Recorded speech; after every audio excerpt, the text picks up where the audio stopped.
when you see changes in yourself, when you see changes in other people, then you realize that this way is what helped me was that connection to our culture and our spirituality.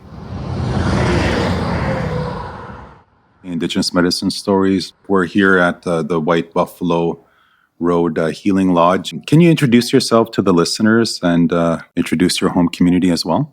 So my English name is Vince Pawis. My traditional name is Chichakos. I come from the Eagle Clan from Shawanaga First Nation. That's where I was born and grew up and lived most of my life.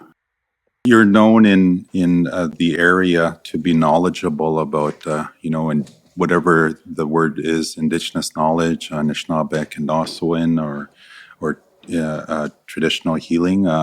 Can you talk about how that came to be and share some of that, how you came to know it?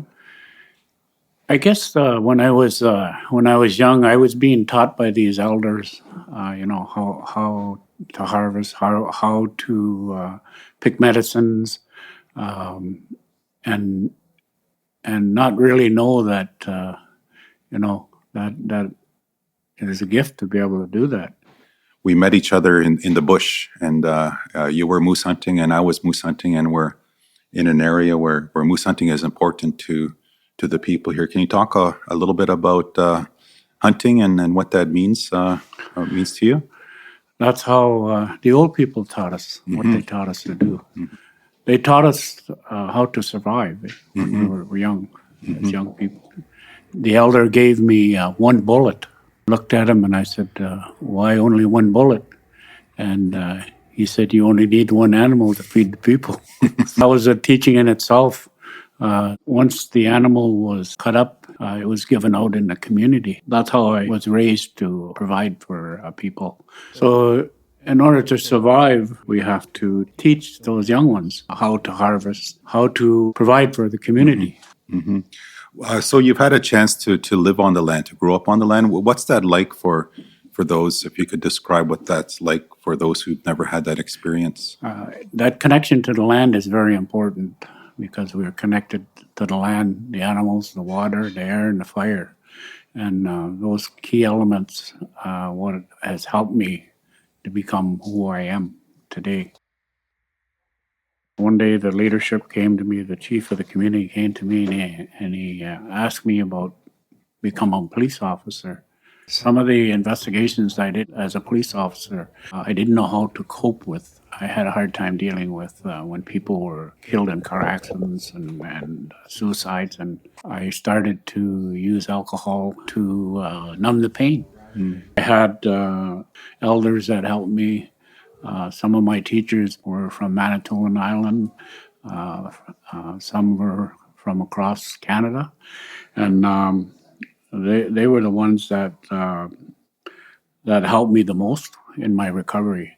I sobered up going to a rehab center. I did an amazing thing to stop drinking alcohol, but I'd never healed from my trauma, hurt, and pain. And the elders told me that I was going to work for the rest of my life healing myself. That's where I started to look at our culture and our spirituality and go back to the land. And so they were the ones that put me out on the fast to find out who I really was as a Native person. That place where you were to where you went with teachings, how would you describe that for those who've never had that experience? When you're in recovery, everybody wants everything immediately. You want full recovery. You want to start doing good. Your recovery, your healing journey that I've been on, it unfolds the way the Creator wants it to unfold. Nothing is given to you instantly. You have to work at it. When you see changes in yourself, when you see changes in other people, then you realize that this way is what helped me was that connection to our culture and our spirituality. Vince, miigwech for sharing your wisdom with us here today.